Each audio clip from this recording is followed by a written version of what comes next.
Sa mga may sakit pong tulad sa akin na dialysis patient or may sakit sa kidney, dahil po kung mawaraning pag-asa. Siguro kung hindi man dumating yung Quantumin na siguro lifetime na siguro. Kaya salamat talaga sa Quantumin. Minuto, sobrang pawisin na talaga ako. Nabot pa ako, sir, na mga 1 month. Tumagal pa yun, sir. Nakahiga na lang ako. Hindi ko pa alam kung anong findings ko noon. Hindi pa ako nagpapacheck up noon. Wala na daw kasi ako sa sarili. Hindi ko na yun alam eh. Wala na. Hindi ko na alam kung anong ginagawa ko sa sarili ko na pinakita na lang. Kinakagat ko na lang daw yung dila ko. Nagdideliryo na lang ako. Kung sino-sino daw tinatawag ko. Nilagnat na ako. Wala na ako sa hospital. Findings. Nagtaas daw yung kriya ko. 1,200 na kriya ko. So, yung potassium ko nasa 3.5.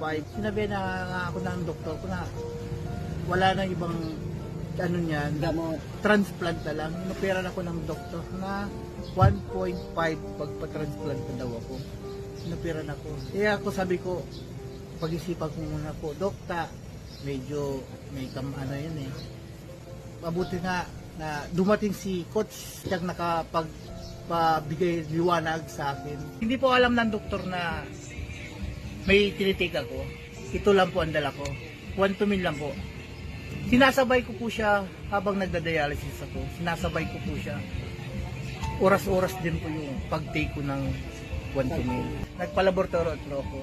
Yung kriya ko, nag-aabot na lang ng 83. Babaan. Perfect.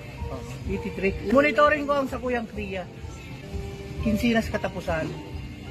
Ang kriya ko na lang, nag-aabot na lang 83, 85, 90, 100. Regular yan. Sabi po ng doktor na lifetime ng hilang ko, pero dahil ko nawala ng pag-asa. Siya po, totally, pakita natin yung kanyang butas, wala na po, sinara na. At naka-schedule na rin po for i-removal yung kanyang fistula. 3 na po kami. Naka-recover, naka-survive. Yung isa po, classmate ko po sa dialysis center. I-share ko na din lang yung kung sana po gumaling. Ngayon po, hindi na po siya nagda-dialysis din. Buhay po siya.